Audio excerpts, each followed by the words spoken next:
What is going on, guys? Money Webby here, back again on Friday. Got a big slate here for you today, and I got my top 5 plays and my Dollar Tree play of the day. My favorite value guy. It was a pretty good night last night. The only thing that really hurt us was James Harden going off, but I still had him in some lineups. He scored like 45 points in 3 quarters somehow against the Suns. They had 90 points at half. Suns, I don't know if they were just like sleeping there in that game, but no defense was to be found in that game. But we had some good plays. Greg Monroe got 42 DraftKings points for us at 4,100. So if you had him, you definitely were looking good last night. And also Kevin Durant, a nice little game.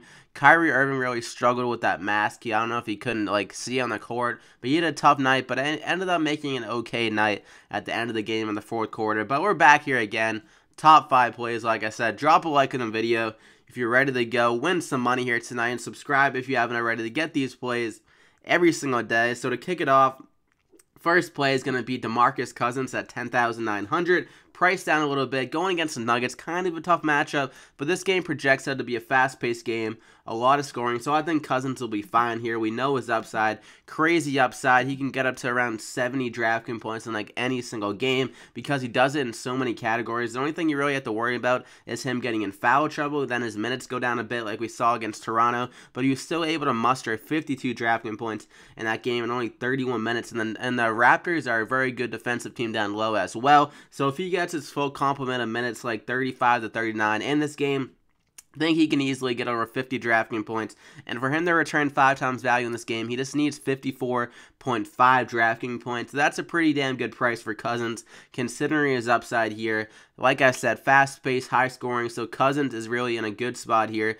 So lock him in as my top guy. LeBron at 11,200. I think he's priced a little bit too high here. But for my second guy, Lou Williams, 6,600. Going against Cleveland. They've been struggling against shooters a lot this year. They've been doing a little bit better recently. 38% still from the three-point line, though, on the year. I'm not sure who they're going to match up on Lou Williams. They don't have anyone really. I'm going to guess Shumpert, I guess, on the spot. But he's been a little bit shaky, honestly. He's been known as a defensive guy, but he still hasn't been that good this year, coming off that injury. And Lou Williams has been getting crazy minutes so far this year.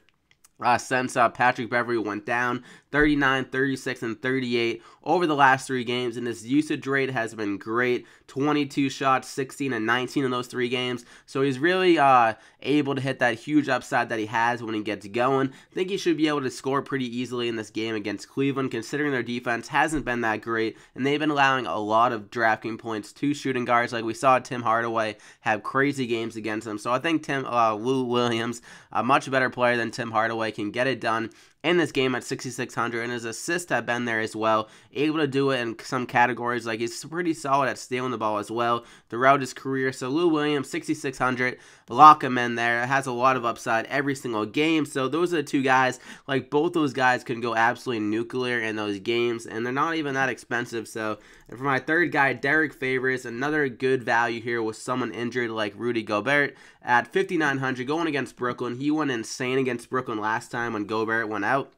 He got 24 points, 12 rebounds, good for 46 DraftKings points. His minutes have been up since Rudy went out as well. Against Minnesota, it was kind of a blowout, so he didn't get his full complement of minutes, but he was still able to get some solid DraftKings points in those games. He's been getting the rebounds without Rudy. Around 10 to 12 per game. Think he's able to score a little bit more in this game, get at least 10 points and 10 rebounds, and get the double-double again, and return around 30-plus DraftKings points in this matchup. Brooklyn is very bad down low. They've been getting destroyed by a lot of big men this year, including Favors just a couple games ago. So I think he has a big game here. Lock him in. So those are the first 3. Then we're going to go over to the Brooklyn side of the ball with Spencer Dinwiddie at 5,500. They are ranked 4th against point guard, but if you dig a little deeper, Ricky Rubio is going to be out for tonight. He's a pretty damn good defender, so Dinwiddie has an easier task facing probably Neto, who their backup point guard is. He'll probably be getting the start in this matchup. So I think Dinwiddie is going to have a very nice game here. His minutes went up with D'Angelo Russell out last game. He was able to get 35 DraftKings points, and that was considering that he wasn't able to shoot very well from the field as well against a very good defensive team in Boston.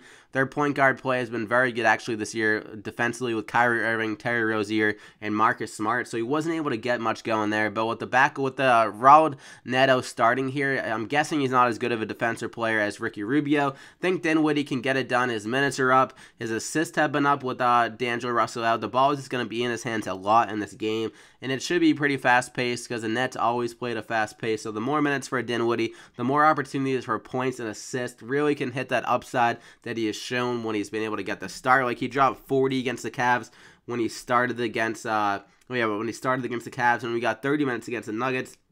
Got 40 DraftKings points. So so I think he can reach 40 DraftKings points in this spot. So Spencer Dinwiddie, lock him in there. So all great values there considering guys like being injured and then guys are stepping into the role and able to get their usage rate and everything up in that sense. So those are the first four. And for my fifth guy, we're going to go with rookie Dennis Smith Jr. at 6,000 here. Going against Minnesota, they've been very weak against point guards. Jeff Teague, not a good defender. So Dennis Smith Jr. is in a very good spot here. And he's able to recently, he's been very good at getting those drafting points. Like, he can load it up, assist, points. He can do it all. His usage rate has gone up as well. More shots are going up, around 20 or so over the last 4 games. Minutes have been up as well. So they're really expanding the leash on him as a rookie. They're starting to trust him a bit more. And in this matchup, he can definitely get it done against Minnesota. Minnesota was able to kind of blow him out last game, but this game's in Dallas, so maybe they keep it closer in this spot. Dennis Smith Jr. is going to be the one that's going to be able to keep him in the game. Also, Harrison Barnes is in a good spot as well. So those two are the guys I'm looking at on this Mavericks team. So lock them in. So that's your top 5, 5,000 remaining per player. Lou Williams, Spencer Dinwiddie, DeMarcus Cousins, Derrick Favors, and Dennis Smith Jr. Very balanced guys with also DeMarcus Cousins and the crazy upside that he has. And for my Dollar Tree play of the day, we're going to go back to Greg Monroe, 4,100. If it's working, then why fix it, right? Greg Monroe had a crazy good night last night, 42 drafting points in only 26 minutes, and that's against Houston, who isn't that bad down low. But facing the Lakers here against Brook Lopez and their bigs that are kind of undersized behind him with Julius Randle, they just aren't going to be able to compete with Greg Monroe, I think, down low. Like we saw friggin' Joel Embiid last game go absolutely insane. He got like 85 drafting points or whatever against him down low.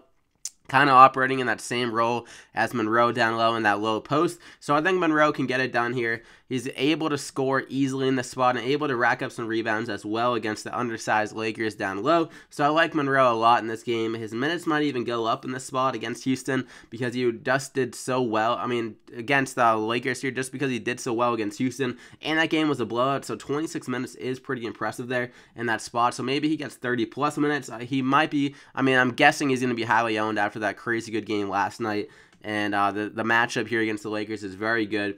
So keep that in mind in GPP, but I think he's almost a must-play considering the price and this upside he has at that price. So lock him in there. I feel very confident about these plays, guys. I think it's going to be a huge night, so drop a like on the video if you're ready to go and win some money here tonight, and subscribe if you haven't already to get these plays every single day. Sorry for my coughing in the videos. I'm finally getting over the cold or the sickness, whatever the hell is wrong with me.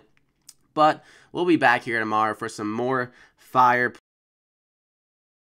money, guys, and we'll see you back here tomorrow.